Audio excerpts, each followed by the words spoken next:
Welcome to Crafts and Minis. Today, let's get after some terrain.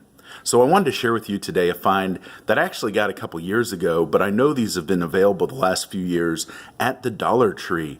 It's this yellow pyramid or ziggurat that I think is great for tabletop gaming, especially when you're making terrain for things like Dungeons and Dragons. So I put a 28mm scale Reaper elf in front of this piece, and I just wanted to show you that this can be used on your tabletop.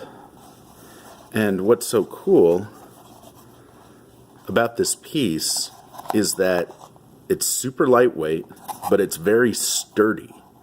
And what I really liked about it was not only, can it work on the table? Now, is this like the scale of a real life one of these? Probably not. But remember, when you're planning for the tabletop, and you want to represent something like a pyramid or a ziggurat or some ruins or whatever, very seldom is it going to be totally in scale. Like, if you're trying to do something that replicates something in the real world, like the pyramids, you're not going to be able to do that very easily on the tabletop. But you can get the sense of something like that using a piece like this. Some people call it like approaching things like a fishbowl, where you just have the piece of terrain on the table that gives you a visual representation of something larger, or it just gives, your players the general idea of, okay, that's like an important building. I get that, even though I can't detail it out like I would if I was doing model scale work. But what's so cool about this is that, like I said, it's lightweight, but it also has this nice edge all the way around that makes it great for gluing down. So what I did is I got this from the dollar store for $1, and the base I used actually was more expensive. It was a couple dollars, but this is a nice thick MDF base. I would say that's at least 4 or 5 millimeters, and normally I like about 3mm bases, but this is great. It was pre-cut to be a circle, and it fits this particular piece of terrain really well. But you don't have to use your imagination of what this would look like on the tabletop. Instead, I'm going to show you what it would look like because I finished up this piece. Now, what I really like about this piece, and I'll put Mr. Elf back for scale again, is that painted up,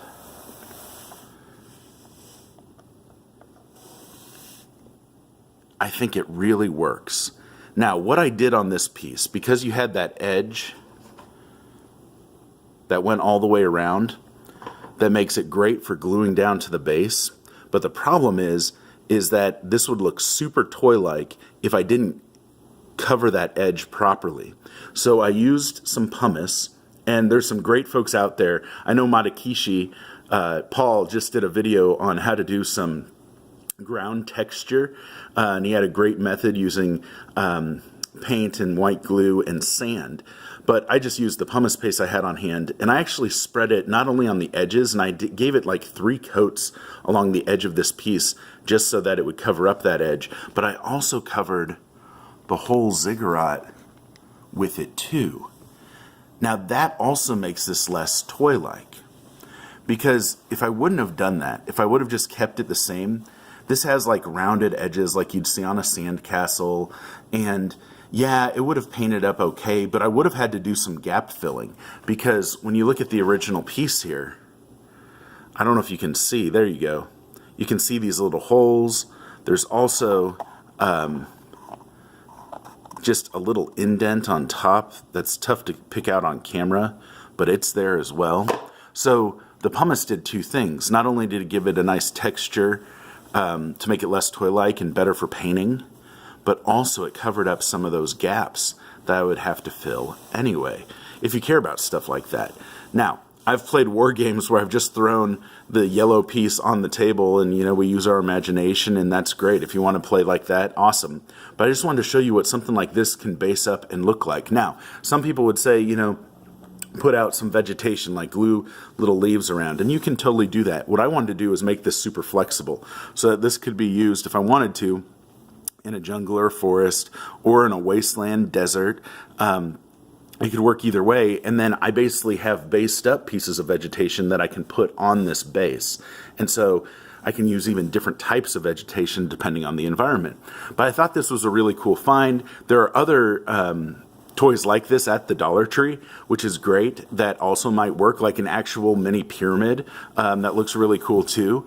But I just wanted to show you, you know, keep your eyes out in those toy aisles, even for terrain. So this is a sandcastle piece that I think works out fantastic on the tabletop, and my elf agrees. I really like this piece too, because I think, like, where the elf is standing now, you could put, you know, a stone up there, like a gem type stone up there. You could, you know, put treasure well, that would be kind of silly, actually. Treasure just sitting on the top. But like a gem would be really cool that the party has to get.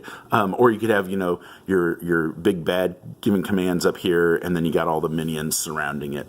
But however you want to use this, I think it is going to be worth a shot to get it out on your table. So this is Crafts and Minis, showing you a bit of terrain. And this week I just want to encourage you to go get after your hobby.